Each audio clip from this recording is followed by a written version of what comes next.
Hoje é domingo de Ramos e nós fomos desafiados nesta semana a colocarmos um ramo verde nas nossas portas ou nos portões, simbolizando que nós estamos vivendo esta época da Páscoa.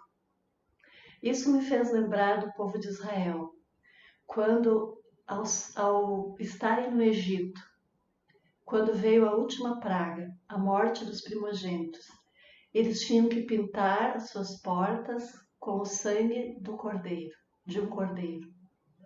E aquilo simbolizava que naquela casa havia uma família que se colocava debaixo da proteção do sangue do cordeiro. E ali o anjo da morte não chegaria.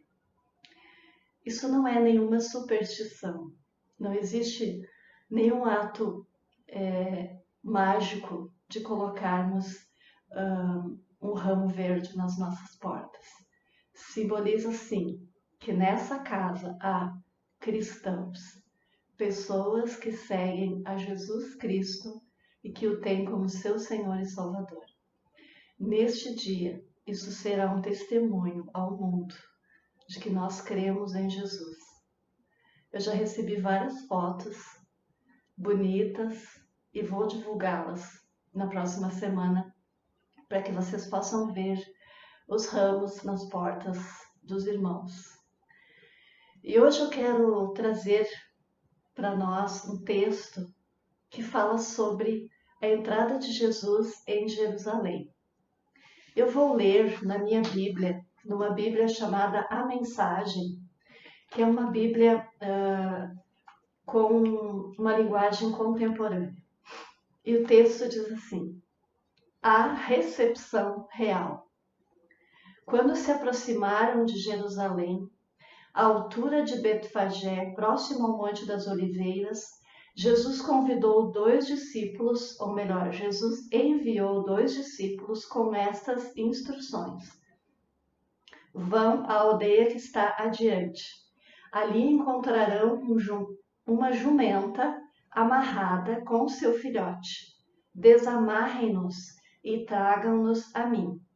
Se alguém perguntar o que vocês estão fazendo, digam: o Senhor precisa deles, mas vai devolvê-los. Essa história já havia sido contada pelo profeta. Digam à filha de Sião: vejam, o seu rei está a caminho, elegante e preparado, montado em um jumento, em um jumentinho cria de um animal de carga. Zacarias 9:9. Os discípulos fizeram exatamente o que Jesus ordenara. Trouxeram a jumenta e o jumentinho, puseram seus mantos sobre eles e Jesus o montou. A multidão estendia seus mantos pela estrada, dando a Jesus uma recepção de rei. Alguns cortaram ramos de árvores e os espalharam ao chão como um tapete de boas-vindas. Havia muita gente por todo lado, gritando: Hosana ao filho de Davi, bendito é o que vem em nome do Senhor, Hosana nos altos céus. Quando ele entrou em Jerusalém, houve comoção na cidade. As pessoas irritadas perguntavam: o que está acontecendo aqui? Quem é esse? A multidão respondeu: é o profeta Jesus de Nazaré da Galileia. 4 acontecimentos marcam esses dias anteriores à crucificação de Jesus: a entrada em Jerusalém, a purificação do templo, a unção em Betânia e a última ceia. Essa sequência aparece nos 4 evangelhos: Mateus, Marcos, Lucas e João. E hoje eu quero falar com você sobre o primeiro acontecimento, a entrada de Jesus em Jerusalém. Betfagé significa cidade dos figos. Era uma aldeia ao lado de Jerusalém, próximo ao Monte das Oliveiras, que ficava a 1 quilômetro de Jerusalém.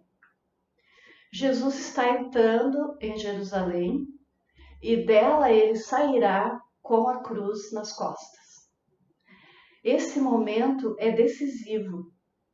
Essa é a moldura que marca toda a história da Páscoa. A entrada de Jesus em Jerusalém, humilde, e a saída dele com a cruz nas costas. Esse momento é decisivo porque aqui os inimigos de Jesus se sentem mais animados e encorajados a agir para prendê-lo e matá-lo. Nesse episódio nós vemos os discípulos. Jesus envia 2 discípulos, não se sabe quais deles, para buscarem os animais. Seguir a Jesus muitas vezes nos tira da nossa zona de conforto. Nós temos que obedecer a Ele sempre, quando as coisas estão bem ou quando não estão bem. Quando algo oferece perigo ou constrangimento para nós, a nossa tendência é desobedecer. Aqueles discípulos poderiam se sentir constrangidos de ir buscar 2 animais que não eram deles, de serem chamados de ladrões. Mas eles obedeceram a Jesus. Eles confiaram que Jesus sabia o que estava pedindo para eles. Jesus coloca esses 2 discípulos numa saia justa. E nós, muitas vezes, na nossa caminhada com Jesus, nós também vamos ficar numa saia justa. Quando nós tivermos que fazer algo que nos constrange, que nós temos um certo medo, receio, vergonha, timidez. Mas se somos discípulos de Jesus, precisamos aprender a confiar naquilo que Ele nos manda fazer. Confiar nele, saber que Ele não vai nos mandar fazer algo que vai nos prejudicar. O discipulado nem sempre é só alegria e nem sempre só aplausos, né? Mas quem ama obedece sempre. Talvez a caminho do local os 2 discípulos tenham ficado torcendo para que não houvesse nenhum animal lá, para que eles não tivessem que pagar esse mico, como dizem os nossos jovens. Mas quando eles chegaram lá e encontraram os 2 animais, eles desataram a mãe e o filhinho. E enquanto eles estavam desatando os animais, chegou o dono. O dono estava por perto. E o dono então perguntou: "O que vocês estão fazendo?" E eles responderam: "O Senhor mandou buscar esses animais." E o dono concordou. Então, nesse episódio, nós vemos também o dono dos animais. Seja quem for essa pessoa colocou à disposição do Senhor a sua propriedade. Colocou os seus animais à disposição do Senhor Jesus. E nós?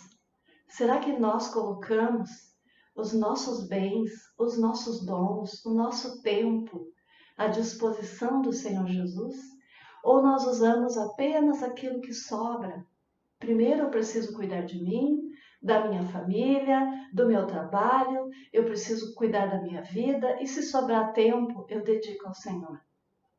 Esse dono dos animais não fez isso. Ele dedicou ao Senhor aquilo que ele tinha. Ele confiou que os animais seriam devolvidos a ele.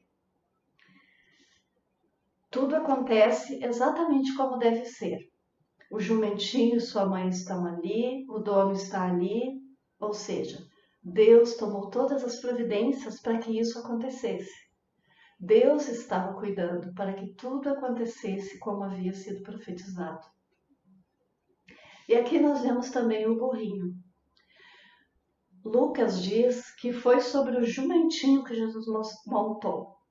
Aqui em Mateus fala dos 2 animais, colocaram suas capas sobre os 2 animais e Jesus montou.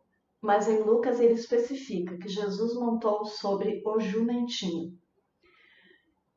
Esse jumentinho se deixa montar por Jesus, mas vejam que interessante.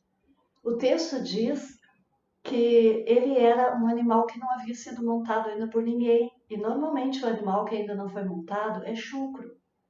Mas esse jumentinho se deixou montar pelo Senhor. É como se ele soubesse quem era aquele homem que estava montando nele. E a mãe estava junto. Sim, Jesus não separou o filhotinho da mãe. Interessante isso, né? Talvez ele ainda estivesse mamando, talvez ele ainda precisasse da mãe. Jesus não separou o jumentinho da sua mãe. E nós vemos aqui no texto o personagem principal, o rei Jesus. Um rei montado num jumento, que nem é dele e será devolvido depois. Um rei sem coroa, sem cetro, sem espada, um rei humilde. Não há tapetes vermelhos para ele passar por cima. Há as capas, as vestes de pessoas, peregrinos suados, as roupas velhas de quem já está no meio da multidão há alguns dias. Não há luxo ali com esse rei. Não há guirlandas lindas, só há galhos de árvore como esse. Galhos simples que as pessoas colhiam ao redor na estrada. O rei estava cercado de uma multidão que o aclamava, pensando nele como um rei revolucionário, guerreiro, que viria para libertá-los do poder dos romanos. Jesus sabe disso tudo. Jesus sabe que aquela multidão está ali equivocada e que mais uns dias e ela estará contra ele. Jesus está ciente disso e parece que a via dolorosa dele já começou nesse momento. Saber que as pessoas o estão seguindo, mas estão equivocadas. E nós vemos a multidão gritando, Hosana. Hosana significa salva-me, socorre-me. Socorro, isso significa Hosana. Bendito o que vem em nome do Senhor. Salmo 118 vai repetir essa frase. Bendito o que vem em nome do Senhor. Jesus é um rei simples. Ele é humilde, montado num jumentinho. Seu reino é simples, humilde e de paz. Jesus é um rei de paz. O propósito dele aqui era se mostrar como o Messias, o rei esperado. Sim, mas ele entra num burrinho. Embora ele tenha tido autoridade para expulsar demônios, ele teve autoridade para fazer o mar se aquietar. Ele curou pessoas e ressuscitou mortos. Mas neste momento ele entra num burrinho. Lucas diz que os líderes judaicos questionaram o povo, pedindo que Jesus mandasse que eles se calassem. E Jesus responde, se eles se calarem, as próprias pedras clamarão. Jesus deixa claro que ele, embora não ostente um título de nobreza, ele é o rei dos reis.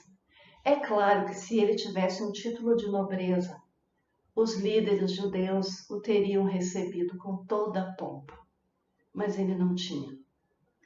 Da mesma forma, hoje o nosso coração definha quando nós não recebemos o Rei dos Reis. Você que colocou os ramos na sua casa, você tem colocado a sua vida a serviço do Rei dos Reis? Assim como Jesus entrou em Jerusalém, ele quer entrar na sua casa, na sua vida. A multidão celebrava a chegada do rei, mas não compreendia quem ele realmente era. E você compreende? Hoje ele é bem-vindo na sua casa. Recebam-o no seu coração como seu Senhor. Oremos. Ó Senhor, nosso Rei, nós te recebemos em nossas casas, em nossas vidas, como Rei dos Reis e Senhor dos Senhores, e declaramos, Jesus, tu és a pessoa mais importante deste lugar, a pessoa mais importante da minha vida, a quem eu quero glorificar e servir por todos os meus dias. Em teu nome, amém. Tenham todos um bom domingo, celebrem o Domingo de Ramos em comunhão com o nosso Senhor Jesus. Um abraço.